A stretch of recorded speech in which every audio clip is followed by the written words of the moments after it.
Pour moi, toujours Fairy Tale.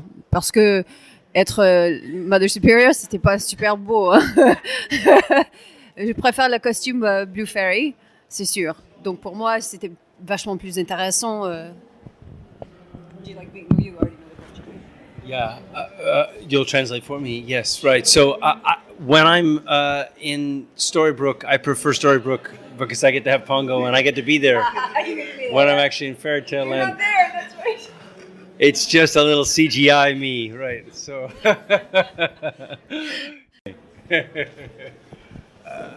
I prefer the Enchanted Forest. It's just fun. Although we are in the Enchanted Forest, when I look at Raph, I look at Jiminy. He's a stagehand with a fishing rod with a little image, so we have an eye line. So, but the Enchanted Forest is because generally the locations are fabulous, and so that's my favorite.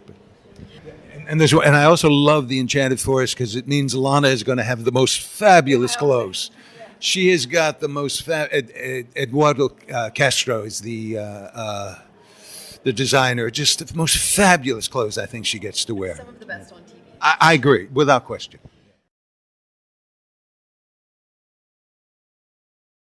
Without question, Rumpelstiltskin.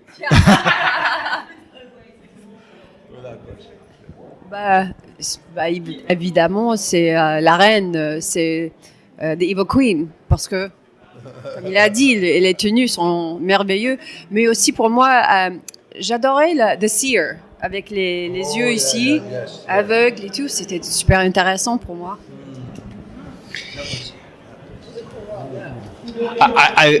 I would choose the Evil Queen as well. There's no question. Best outfits, right? Best lines. You love to hate her, right? You hate to love her. That's true. That's true. I'd give it up though for one of those, fabulous head things. Yeah. So, Lana. I think Lana had it best.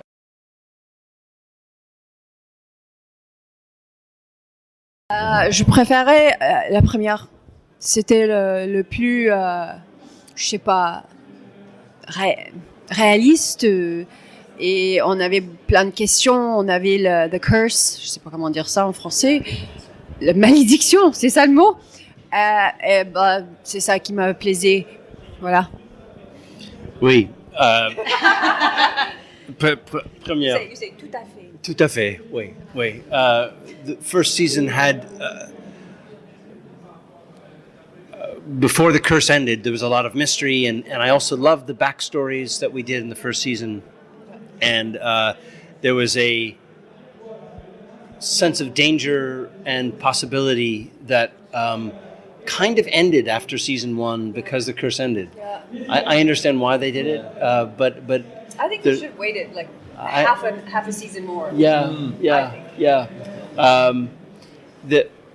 Somewhere in the middle of the run, I can say this now, things got very complicated. I actually remember once watching the show one night, and there was actually subtitles along the bottoms. They were saying, well, so-and-so did so-and-so, and along the bottom was explaining who the people were that they were talking about because it had gotten so confusing. Really? It was, yeah. Like on the ABC broadcast? Yeah.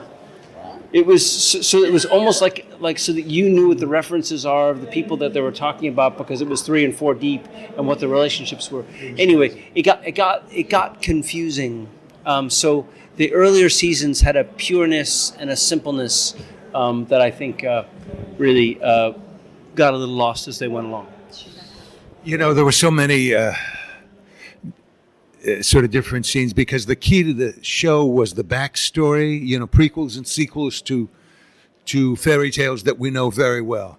But for me, I guess there was a great scene with Ian where I'm sort of having trouble fixing a cuckoo clock, and I don't know who he is, but he knows who I am.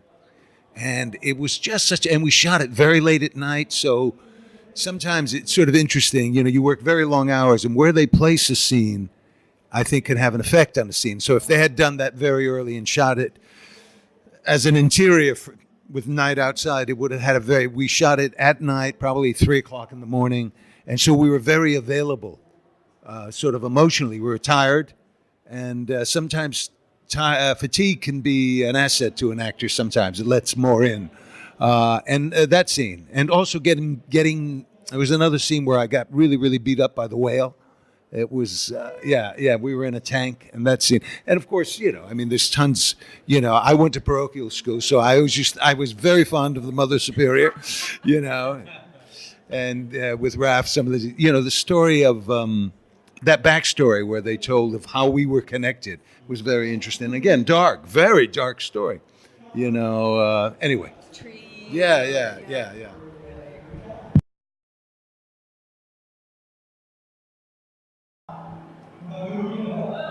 I sort of answered. You just answered.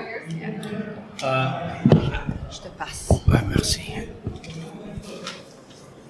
There was in season 1, there was the story between Henry and Dr. Hopper, and they got stuck in the elevator, and there was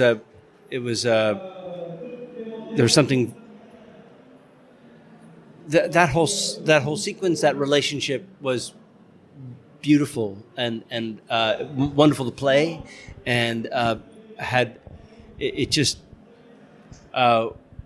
is memorable to me. I also love the scene with Lana that then followed, where I essentially, Jiminy said, always do your best, and there was something there's something about the challenge of good and evil, and how people's heart and their dreams and what they cared about most and doing the right thing would always sort of win out over terrible obstacles and complications. And so there's something about that just touched your heart over and over and over again. And the scenes that worked and played, that I watched with wonderful actors that would make me cry, was often that. It had some kind of a sense of, right against wrong, and even if someone lost, they lost for the right reasons. I don't know. Pour moi, je dirais jouer, c'était les choses avec la fée noire, parce que pour moi, c'était plus intéressant. On a vu plusieurs de la caractère de la fée bleue, c'était intéressant pour moi. Et mais à voir, je crois que c'était en première saison. Et, il y avait une scène dans comment dit-on, la salle de bébé, the nursery. Comment ça s'appelle? Salle d'accouchement. Peut-être c'est ça, avec la crèche, un nursery. Et mais c'était vraiment sombre, bleu, avec Ginny et Jen. Et elle a dit, c'était ta chambre et tout ça. Ah, que c'était triste, j'ai pleuré. Mais vraiment, ça, c'était le cœur de l'émission et de la série. Comment dit-on ça? La série, on dit? La série. Pas series. Ok, series is a cherry. Yeah. Ouais, d'accord. Ben quand même, vous me comprenez, hein? Voilà.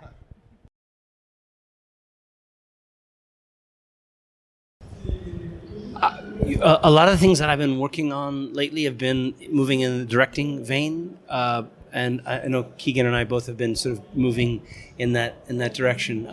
I did a short film that went out film festivals. It was a Korean immigrant story that did quite well. I've just did a series, a documentary series for PBS, which is sort of like the BBC in the United States. And I've got 3 or 4 other projects that I'm working on as a director, and enjoying that a lot. I've been an actor my whole life, 50 years. So at this point now, I'm enjoying kind of making a turn. Oui, comme il a dit, je viens de faire mon propre film, un petit short de 6 minutes, mais c'est quelque chose que je commence à faire et ça m'intéresse beaucoup de raconter d'histoires dans un autre sens et vraiment d'avoir un peu de puissance, quoi, de choisir je veux que ça soit bleu au lieu de des choses comme ça, Oh, bah, vraiment, c'est une autre façon de raconter des histoires. Ça me plaît beaucoup. Et aussi, je continue à tourner des films. J'ai un film qui sort cette année qui s'appelle Z. C'est un truc d'horreur psychologique. C'était super à jouer. Ça m'a beaucoup plu. Et j'ai mon livre qui vient de sortir, qui s'appelle This is a Job for Mommy. C'est disponible en Amazon. Et voilà. No. Next time I see you, I'll bring one or something. Different things. There's a lot of. I've been traveling a lot. I did a film in Louisiana called Nightmare Shark, and did another film in Alabama called. I have a great story about that one, but another one called Karma. But probably the only one you'll see here is a film called La Llorona, which is a Spanish, Mexican Spanish sort of folk tale. It's sort of related to Annabelle, which I play the same character, a priest who's a demon magnet. It seems his parish is very active with demons, and that should be coming out. That's coming out Good Friday, in the States. But and I'm doing a play. But none of those things, with the exception of La Llorona, would you be able to see internationally. I think so.